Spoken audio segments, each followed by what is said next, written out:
예를 들면 지하철 공짜, 인터넷 요금 할인, 전화비 할인, 전기세 할인, 이게 다예요.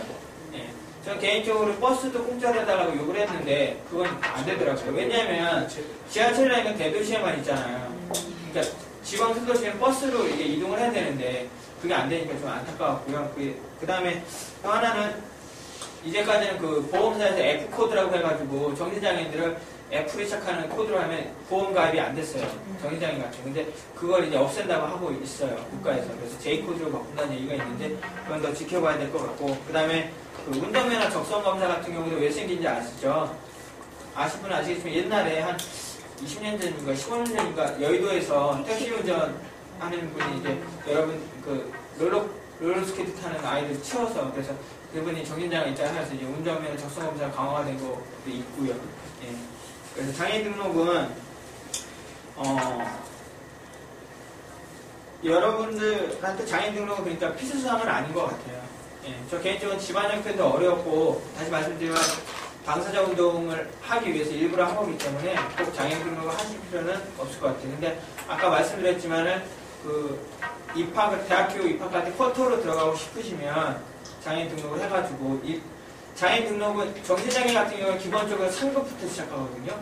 장애가 뭐 제가 6급부터인가 10급부터인가 있는데 정신장애 3급부터 시작하거든요. 그래서 장애인 쿼터는 1급부터 4급까지 해당 사항이 있으니까 그렇게 해서 대학을 가는 것도 좋을 것 같습니다. 그 다음에 몇 급 장애 받으신 거예요?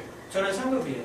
네. 아니 그런데 이게 20세가 돼서 보험도 들어야 되고 운전면허도 따야 되잖아요. 그럼 현재는 다 거의 불가능한 건가요? 적성검사는 안 나타나죠 해도? 그게 아니라 그 운전면허 같은 경우는요. 그러니까 의사의 그 소견서가 필요해요. 이 사람은 그 운전할 수가 있습니다. 이런 소견서를 떼서 운전면허 학원에 내면 돼요. 장애 등록 안 한 상태에서도요? 소견서 보고 우리 장애 등록을 안 했으면 그냥 숨기고 그냥 보면 되는 거죠. 그냥 보면 되죠. 근데 보험은 지금 가입할 수가 없는 거죠. 지금은 안 돼요. 지금은 안 되는데 얼마나 기다려? 지금 추세가 어떻게 돌아가냐 하면은 5년 안 먹고 5년이 지나야 된다.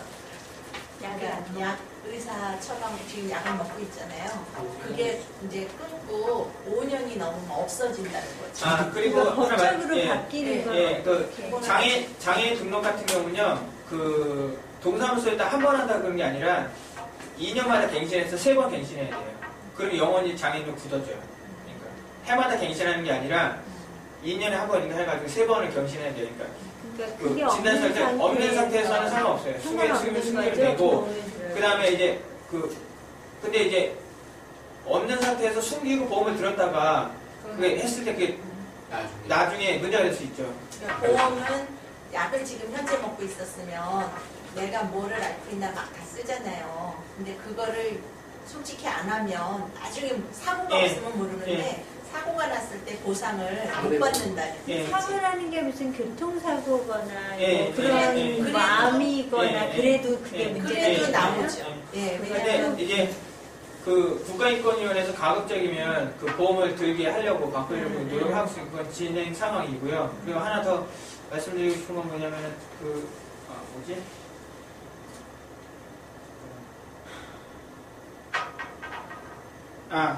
운전면허 같은 경우 아까도 말씀드렸지만 그러니까 그 의사 소견서가 있으면 돼요.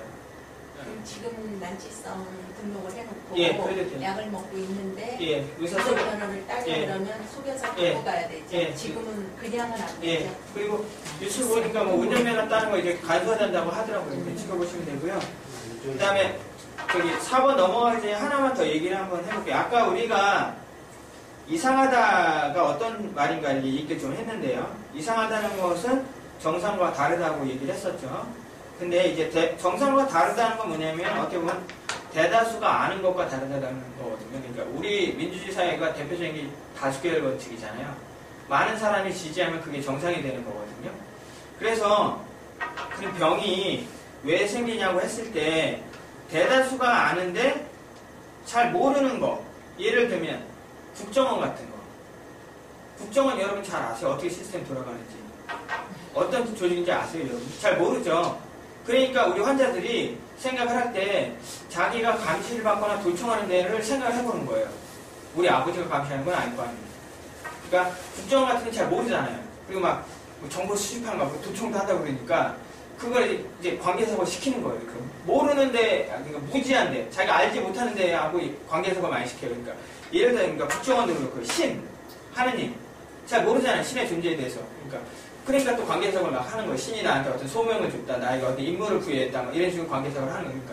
그 다음에 이웃사람. 옛날에는 이웃사촌이라고 해가지고 되게 이웃들을 다 잘 알았잖아요. 근데 요즘은 아파트에 살면서 옆집에 누가 사는지 윗집에 누가 사는지 모르잖아요. 그래서 윗집에서 막 소음이 조금 나면은 아, 저 사람들이 나 도청하는구나. 이런 식으로 생각을 한다고. 옛날에는 이웃사촌이라고 해서 서로 잘 알았는데 요즘은 굉장히 개인화되면서 가지고 개인화되면서 그러니까 제가 그 다음에 이제 이게 더 확대되면 이제 지나가는 사람도 잘 모르잖아요. 저 사람 어떤 사람. 근데 지나가는 사람이 내가 듣기에는 지나가서 들어보니까 내 욕을 한 것 같다. 이렇게 망상할 수가 있거든요. 그러니까 핵심은 뭐냐면 그 정보의 불균형이에요. 쉽게 얘기해서. 그러니까 국정원이나 뭐 신이나 뭐 그다음 이웃 사람이나 지나가는 사람들에 대해서 내가 그 사람들에 대해서 잘 모르기 때문에 관계사고를 하기가 쉽다는 얘기예요. 알면은 그 망상이 안 생겨요. 모를수록 더 망상이 생기는 거예요. 근데 전 몇 년 전에 국정원이 그 사과문을 발표했어요. 국민들한테 도청을 해서 미안하다고 사과문을 실제로 발표를 했어요. 그러니까 무슨 얘기냐 다시 한번 얘기하지만 우리 정신장애가 유형화 된다는 거는 사회 문화적인 배경이 있는 거예요. 특히 이제 70년대나 80년대 그 국정원이나 뭐 중앙정보부 중정이 있었잖아요.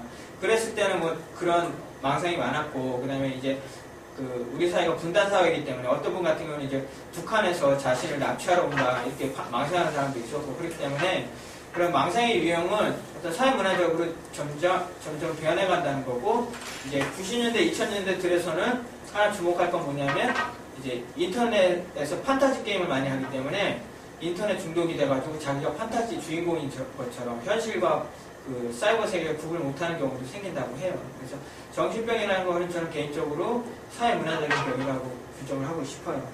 근데 4번 볼게요. 가족들의 역할인데요. 제일 먼저 강조하고 싶은 건 약 챙겨주기예요. 저는 어머니가 없기 때문에 아버지가 이제 매일 전화를 하시고 제가 전화를 드려요. 약 먹을 때 약을 먹었다. 왜냐면 제가 솔직히 작년에 이제 3개월 동안 입원했었거든요. 조증 때. 조증이 걸려가지고 3개월 동안 입원하고 나서 아버지가 굉장히 고생을 많이 했어요. 거의 한 번 오는데 1시간 버스 타고 1시간 걸리는데 이틀에 한 번 걸로 오셨어요. 석 달 동안. 굉장히 힘들었어요. 또 저 말고 또 저희 큰아버지도 아팠기 때문에 병원을 2군데 다니면서 저 이렇게 담배 넣어주고 뭐 짜장면 하나 사주고 뭐 이런 식이었거든요. 그래서 굉장히 힘들었는데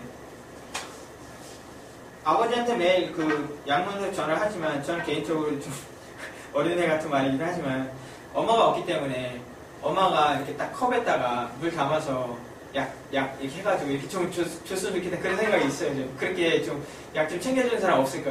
결혼하면 물론 부인이 해주겠지만 지금 결혼 안 했기 때문에 여자친구도 없기 때문에 하여튼간 그래도 아버지가 맨날 강조하는 게 더 이상 힘든 거 못하니까 앞으로 이렇게 입원하면 더 이상 못해주니까 약을 잘 먹으라고 얘기를 하거든요. 물론 약을 먹는다고 해서 재발이 안 되는 건 아니라고 해요.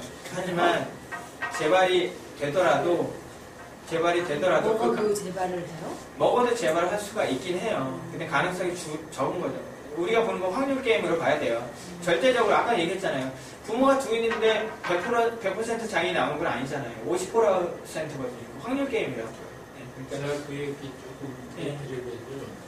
경험은 약을 먹고 있어도 어떤 자기에게 스트레스가 심하다 싶으면 심하지가 않았는데 옛날에 그 나쁜 용어를 쓰는 거예요. 그것이